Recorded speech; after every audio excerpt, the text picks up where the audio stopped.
Hello, everyone. Today, I want to tell you everything everything you need to know about anti-inflammatory foods, but more importantly, what you can eat to improve inflammation and what to avoid to cause it in the first place. Because if we can just go to the root cause and stop it right there, you don't even need to worry about it so much. So, I want to tell you a little story, first of all, of how I discovered how powerful certain foods can be. Back in Colorado, when I lived there and I was seeing patients in Rifle, Colorado, I'd already gone to a plant-based diet. If you hadn't seen that, go check out the live from yesterday. Go into quite a bit of detail about how I went into a plant-based diet 12 years ago. But I had a patient with rheumatoid arthritis, and I found that rheumatoid arthritis is one of the most responsive conditions when switching someone to a whole food plant-based diet. But I had this one patient who had done it and switched over, had done it 2 or 3 months. I was going great. She had lost weight. Her inflammation was decreasing. Pain was gone. And then the holidays rolled around. And as we all know, it can be really hard to not partake in holiday festivities and foods that you were used to consuming, especially early on in a plant-based journey. So I had this particular patient, and she said, Dr. Marbas, I went to some family, and my mother-in-law cooked this amazing brisket. And she goes, it literally was 2 inches. And she goes, within a few hours of consuming that, I had swollen hands and pain for well over 2 to 3 days from this one small bite of meat.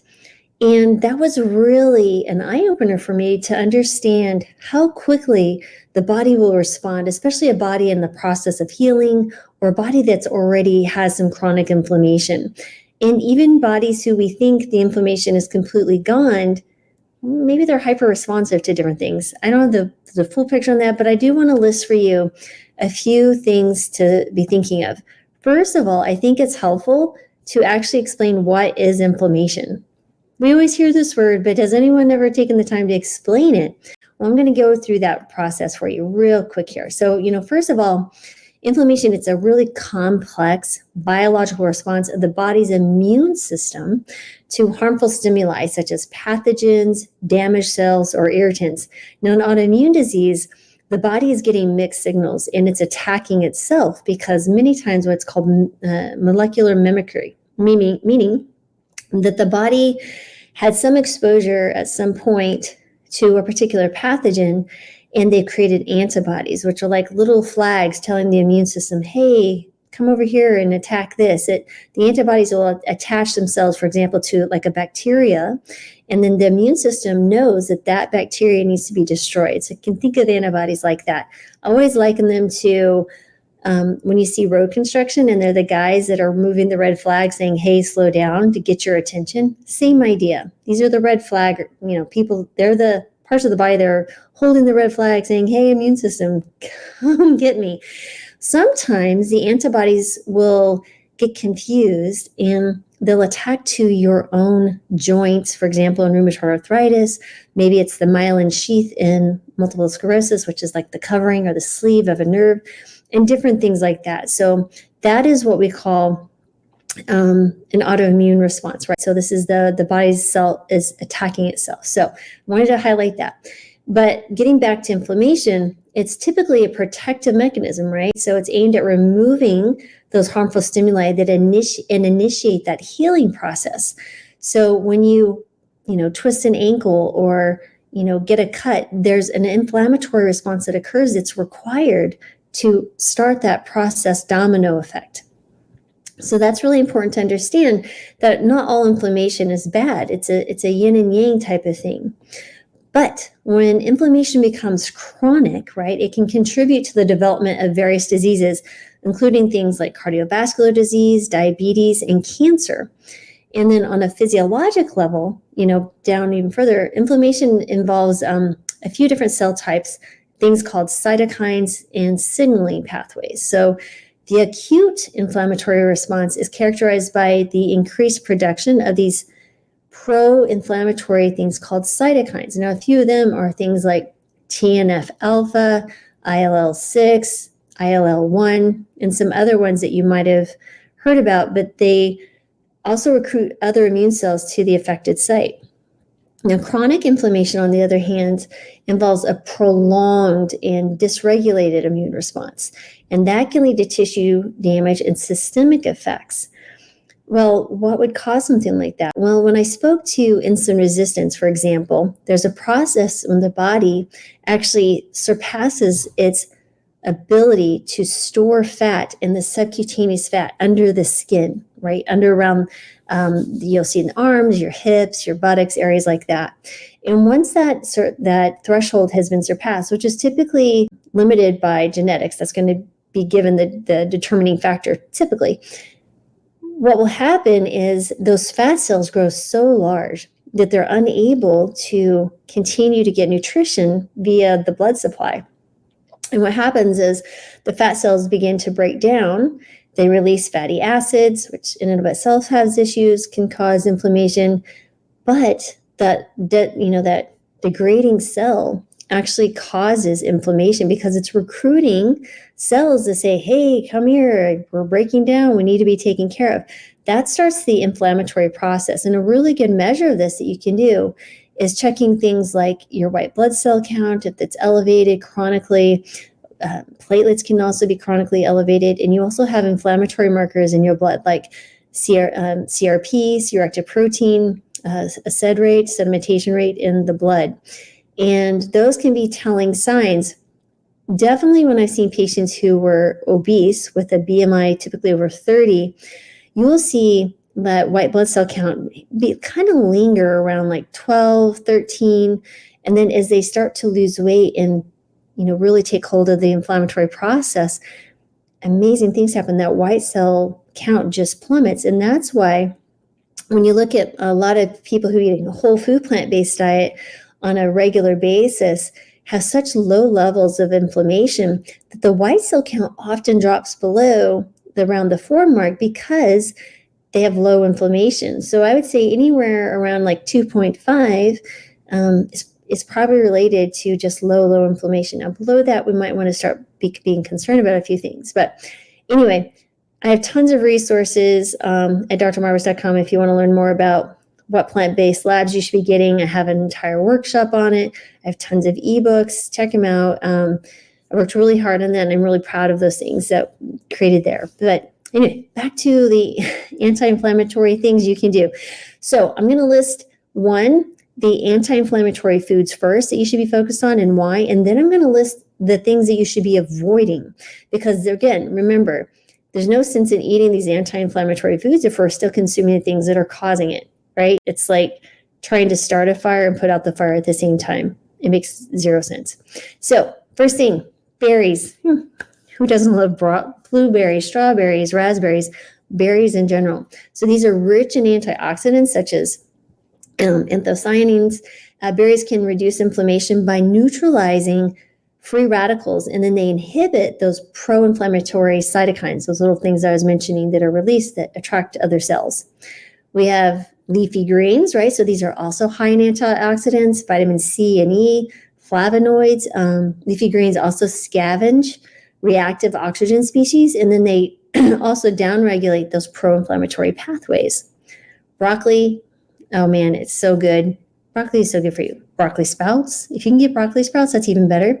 But they contain sulforaphane, and that can also inhibit particular pathways that are those inflammatory pathways.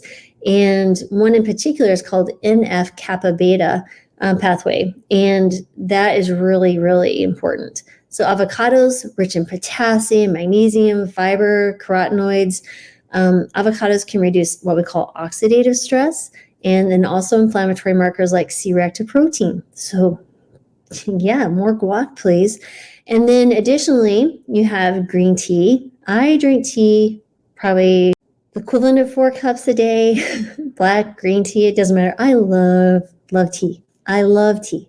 I will be launching some tea soon, maybe within the year. We'll see. We really want to get hold of some other things that we're trying to create for you guys. But green tea is really awesome. It contains a thing called EGCG, which you may have heard about, that can modulate inflammatory pathways. Peppers like Chili peppers, they contain capsaicin, and that also reduces inflammatory markers. Bell peppers are also rich in vitamin C, which can neutralize those free radicals. So the really cool thing about capsaicin, you can also get it in a cream over the counter. So if you have like osteoarthritis or joint pain, check it out. You can actually rub it on your skin. Just be mindful, don't put it on your face. I've had patients really, really like the capsaicin cream. So just a little extra there thing for you. And then, of course, turmeric. Who hasn't heard of turmeric at this point? It contains things called curcumin. And then that also is strong, really anti-inflammatory. Particular molecules in the inflammation pathway, it will actually inhibit them. And if you add a little bit of black pepper, it'll actually increase the bioavailability of the curcumin by about 2,000 fold. So it's definitely worth consuming regularly. And if you don't like the taste of turmeric, you can get the turmeric spice with black pepper in a supplement form if you prefer. And literally you could open up the capsule and spice your food. So you might want to check that out if you want to maybe avoid the flavor. I take a turmeric supplement most days of the week, just because it's good for you. Not that I have necessary inflammation I need to deal with, but it's just so good for you. Nuts like almonds and walnuts, right? So these contain antioxidants. They contain omega-3 fatty acids, which are so important for brain health and heart health. And again, these will inhibit certain components of the inflammatory pathway. Dark chocolate, so these contain flavonols, that reduce endothelial inflammation. Remember, so that's that lining inside the arteries, and really improve the endothelial function. And that's really crucial in your cardiovascular health. And you want to make sure that your dark chocolate has at least 70% of the cocoa, or cacao. So that's really, really important. So when you read the label, it should say 70% or more. And if you can avoid artificial sweeteners, that's even better. One thing you can do, which I like to do, is take the dark chocolate bars that are just pure dark chocolate, no added sugar.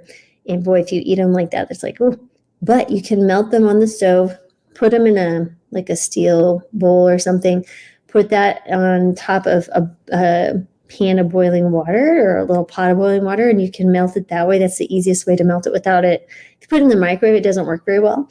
And then take some really yummy strawberries. You could do blueberries. You could do some nuts, whatever you like, and make dark chocolate with something that's sweet or can, kind of balance the bitterness of the dark chocolate. That's a great way to enjoy a little bit of dark chocolate. And remind you, these are a little bit more calorically dense. And then, of course, whole grains. So these have amazing fiber, different types of fiber. They reduce systemic inflammation by improving your gut health, and that reduces the absorption of other inflammatory molecules. Now, here are some of the foods that really will cause more inflammation and kind of give you the reason why. And refined carbohydrates, right? So these are high glycemic index foods. They can spike blood sugars and leading to increased production of all sorts of issues, including those pro-inflammatory cytokines. So, these are going to be things like bagels, pastries. Yes, people say, oh, those are the carbs. But actually, if you look at them, they're also very high in fat and unhealthy fats. Next is fried foods. So these are often high in what we call trans fats, which have actually been banned in the United States now. But these can increase LDL cholesterol, which is your bad cholesterol, and trigger, again, the endothelial dysfunction, right, which is a precursor to the vascular inflammation or inside the arteries and other vasculature. Soda and sugar sweetened beverages, so high sugar content can lead to insulin resistance, obesity, and the subsequent increase, again, in those cytokines. Red and processed meat, these can be high in saturated fats, things that we call AGEs, or advanced glycation end products, and these can exacerbate oxidative stress and inflammation as well. We have things like margarine, shortening, or lard. Again, trans fat is another issue there. Excessive alcohol. So chronic inflammation can cause hepatic inflammation and exacerbate systemic inflammation. There's no amount of alcohol that's actually healthy. I don't care what you thought on the studies. Those studies have been understood now that when they showed that there was some benefit to having some moderate alcohol consumption, it was actually because they were saying, oh, the teetotalers weren't as healthy.